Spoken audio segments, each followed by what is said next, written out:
Hi, my name is David Farrell.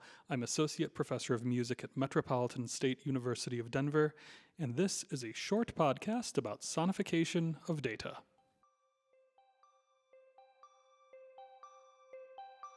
Sonification is turning any kind of data into a sound. Sonification is taking data in this example and creating a sound that helps represent some of the points in order to make this data more accessible to audiences that aren't super keen on reading a spreadsheet full of data points. So there's a couple reasons why you might want to sonify something. The first example might be wanting to discover something within a data set that might not be immediately apparent just from visual realizations of that data. The scholar Carla Scaletti defines sonification as taking data generated by a model, captured in an experiment, or otherwise gathered through observation, and mapping those data to one or more parameters of an audio signal or sound synthesis model. The goal of sonification is to better understand, communicate, or reason about the original model, experiment, or system. A great example of that is like a Geiger counter, which takes radioactivity spikes and transmits them via clicks. It makes clickies closer and closer together. An example that I thought was interesting came from NASA. It took data from a variety of telescopes and then interpreted the brightness of the stars in those pictures to determine pitch and volume. But wait, maybe I need to start over. I mean, why are we even talking about sonification of data in the first place? In the fall of 2024, I got an email from a friend saying that some of my colleagues at MSU Denver were applying for a cool grant and I should be a part of it. This is how I got to meet Ann Jancha and Sarah Schliemann and to meet their ideas about connecting data and art. And because I was in the midst of teaching and doing a lot of work, I didn't really read very much. I just trusted that it sounded cool and said, yeah, put my name on the grant, and if we get it, I'll figure it out. Well, fast forward a little bit, we got the grant, thanks to the MSU Denver College of Letters, Arts, and Sciences, and I did have to figure it out. My part of the project was going to involve sound. As a music professor and an enthusiast about music technology, I felt like this was going to be a great experiment for myself to learn a little bit more about an interesting field that combines art, science, and technology. And it was also a really cool experiment to share with my students. In a nutshell, here's the project. Sarah Schliemann, assistant professor of environmental science at MSU Denver, did some soil research up in the mountains of Colorado. Like any good scientist, she wanted to share more about the information that she learned, but instead of just writing a paper or giving a lecture, she wanted to share with some of her colleagues from the arts. Ann Jancha, a faculty member of the art department at Metropolitan State University of Denver, worked on creating some visual art from the project, and I was the one who was tasked with working with sound art from this project. Since I'm a professor, I thought the best way to do that was to teach a class about it. And so my students and I learned about sonification together and created sonifications based on Professor Schliemann's research.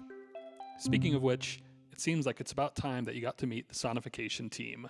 My name is Wyatt Lynch. I'm a mathematics major at MSU Denver, studying probability and statistics and minoring in music as well. Hi, my name is Emma Spears, and I'm a music composition major at MSU Denver. My name is Maxwell Schultz, and I'm a composition major here at MSU Denver. My name is Aaron Morris. I'm a Bachelor of Music Education, a senior at MSU Denver. Yeah, my name is Jacob Gunter. I'm a student here at MSU Denver studying music composition and piano performance. Quick additional shout out to Kinsman Tiernan and Cass Pangel, who are both also a part of our sonification team for this project. I took this course because I'm just really interested in anything that has to do with writing music and communicating emotion, and so I figured that this class would be really interesting because we're learning about how to communicate data. When I was told about this class being offered, it seemed like it would kind of be the perfect intersection of my interests, being music creation as well as computer programming, two things that I've always been very interested in. When the class was first introduced, I thought it was an interesting combination of the two things I've been studying for the last few years. I had an interest in communicating data through sound and music in general. They were really a fantastic bunch of students. They jumped into a new, weird topic without any fear, and they learned a lot and inspired so many creative things from me and from each other. We spent our semester learning a little bit about what other folks have already said and considerate about sonification, doing some reading from different articles and texts. We did a lot of listening as well. We spent some time learning some of the basics of digital audio, and then we practiced making some sonifications before we jumped into the big project, the sonification of Professor Schliemann's bison data. So there's about 1,500 total data points taken from around the corpses of the bison. Yes, we're talking about bison corpses. Here's a quick version of the story.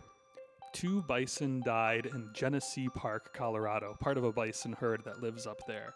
And the people who take care of that park reached out to Professor Schliemann to see if she was interested in doing any sort of investigation as to what happens to the soil underneath an animal when it dies. Professor Schliemann said yes to the opportunity and took several trips with her students up to the mountain park to take some measurements of the soil underneath these bison. The 2 bison were treated differently. The first was allowed to decay naturally, while the second had its hide and other effects removed by people. Professor Schliemann and her team took several measurements every time they visited one of these bison. That explains Aaron's comment about just how much data we're looking at. So there's about 1,500 total data points taken from around the corpses of the bison in concentric circles. So you've got north, south, east, west, 5, 10, and 15 meters. A day's measurement, as Aaron explains, involves 13 measurements. 1 as close to the body of the animal as possible, and then 3 in each cardinal direction at intervals of 5, 10, and 15 meters. And they took the measurement of sodium, phosphorus, magnesium, potassium, nitrogen, acidity level, and percentage of organic material. And the numbers just represent how much of that there was. And then they measured for lots and lots of days over the process of lots of months. By the end of the project, Professor Schliemann had measured 17 different days from the end of 2022 into the fall of 2024. And as Aaron explained, a measurement involves 7 different things being looked at, different elements and factors in the soil, and each of those has 13 values based on that compass rose measurement. For any sonifier, I think that's a lot of data, and for us, at the beginning of our journey, it was almost overwhelming. And so we had to ask ourselves, what was the best way to represent this data via sound?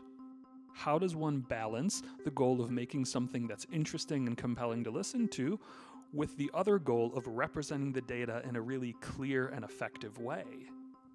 If you have full artistic freedom, you'll be communicating little to no data in your sonification, and then vice versa. If you have a tight connection with the data in your sonification, you'll be far more constrained aesthetically.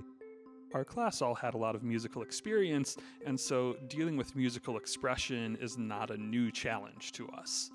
But dealing with data, that was a new challenge to a lot of us. And to help us, we turned to a computer program called Max MSP. Max MSP is a software that can transform data into sound. So Max MSP is a visual programming language that's used to create and alter sounds in music. You're able to take different devices and associated knobs with Ableton Live and turn those knobs through logic statements within Max MSP. In this project, we used arrays in the form of text files to store the data points, and then scaled that data, changing it into a number that's actually readable by the Ableton devices. If Jacob's explanation feels overly technical, I'll try a simpler version. Max MSP allows users to build programs that can connect different types of data with sound. We made simple text files that contained all the numbers from our soil data, and then we programmed Max to look at these numbers to let them control various elements of the sounds that make up our sonification. We actually used Max in conjunction with Ableton Live, which is a digital audio workstation, a different kind of software. A good way to think about it is Ableton Live was the orchestra, it made all the sounds. Max MSP was the brains. It told that orchestra what notes and what sounds to play at what times, based on how we programmed it to interact with the data we had. So let's talk about what you're actually going to hear in our sonification and how it correlates with the data that we had. Let's start by representing time. So when we hear this pulsing sound in the background, that's representing each calendar day passing by. One pulse represents one 24-hour period. Maxwell is helping me explain some of the different decisions we made. Since this project spans a couple of years, you'll hear a lot of those pinging sounds representing the days going by. So when we hear that really low boom, just that low bass sound, that's representing a day of data that's been collected. So we're starting to approach actual sonification of the data that was collected. Think of that big boom as a cue. You're about to hear our sonic representation of one day's measurement whenever you hear that sound. After we hear this big boom, you're going to start hearing some melodies and harmonies. This signifies that we've arrived at a day of data that's been collected. So when we're in the sonification portion of this piece, you'll hear a metallic sound. When it's high and twinkly in your right channel, that represents a high value in the parameter. When you hear it in your left channel and it's low, that is representing a low value in the parameter. There's a part of this sonification with a synth pad, and it's very harmonic, and there's vibrato that's taking place in these harmonies. Vibrato here refers to a rhythmic pulsing of the volume of the sound. When the vibrato is moving super fast, that's representing a high value of the parameter, and when the vibrato is moving at a slower pace, that's a lower value. The data measured also impacts the timbre of the melodies that you'll be hearing during these measurement days.